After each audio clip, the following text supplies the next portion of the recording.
Hey guys. I'm just sitting here taking time out, meditating on just the story of Hannah. And as I was just thinking about it, you know, it just dawned on me that the priest had no idea what Hannah was crying for, right? He had absolutely no idea what she was crying for. Um, he basically finds this woman murmuring in a corner, thinks that she's drunk, rebukes her, hears that actually no, I'm here praying. I need God to fulfill a certain desire in my heart. And he just simply says to her, okay, cool, your desire is fulfilled, or your request will be answered, yeah, your request will be granted, so go your way, be blessed. And it's in those simple words that Hannah genuinely just like switches up and changes her life. So she spent years on years on years crying about this one desire, and in one moment with a priest who doesn't even know what she's crying about, her life is changed. So I was like, okay, God, what is it?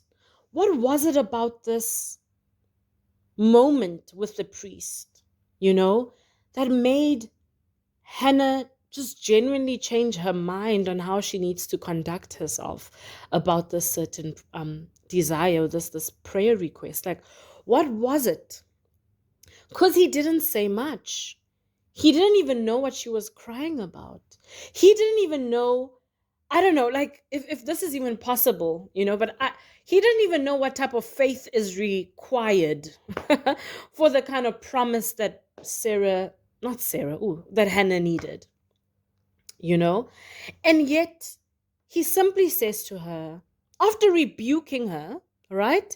He simply just says to her, okay, cool, well, go your way. Your desire is granted. And Hannah's just like, sure, thanks. Away, let's go. Cool. So I'm like, God, what is it? What was so profound? What did Hannah hear? What did she receive at this moment that changed her life? You know? And I just started thinking, you know what? Hannah must have felt like nothing in her direct environment was coupling with her or agreeing with her.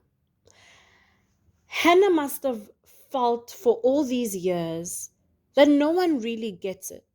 No one is taking the time to actually hear me out. Because on one side, Penina, is tormenting me. And then on the other side, my husband doesn't even understand why I'm sad. If we read the book of First Samuel, um, he basically says to Hannah, babe, am I not better than seven sons? Like, we good. Why are you worried? Why are you so pressed about not having children? I don't need you to have kids. I like you more than I like the other girl. You know, literally, her husband feels like, I'm giving you everything. Literally, the word says that she was the most favored between the two wives. He would give her more attention, more food, more everything. So, where he was, he's basically like delivering a love language that is totally missing Hannah's head, you know? So he doesn't get it. He's like, I'm loving you so well. I'm giving you everything that I have, all the attention that I have. You are my favorite. Why are you so pressed about a child? We already have children. Basically, Panina's children are also your kids. You know what I mean? You're also helping to raise them. Why are you so pressed?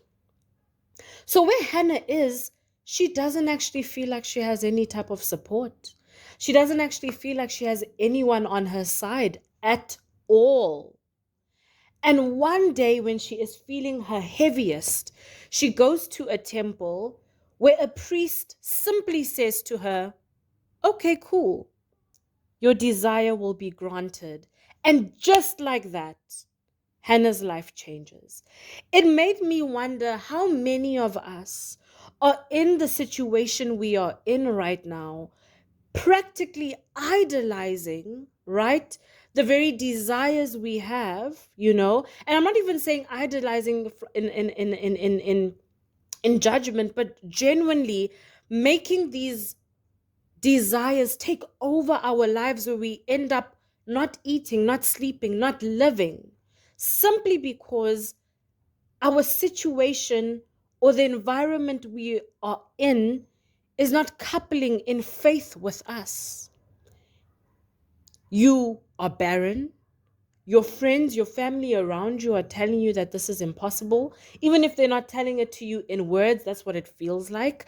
Your own partner or your own best friend, or whatever the case may be, the one place you assume you would have support is actually doing the direct opposite, even if it's all in the name of love, and you genuinely feel alone. And all you need right now is for someone to stand in faith with you and say, you know what? That very request that you are believing for, it will take place. It will happen simply because you have the faith for it, and simply because the Lord has placed it in your heart.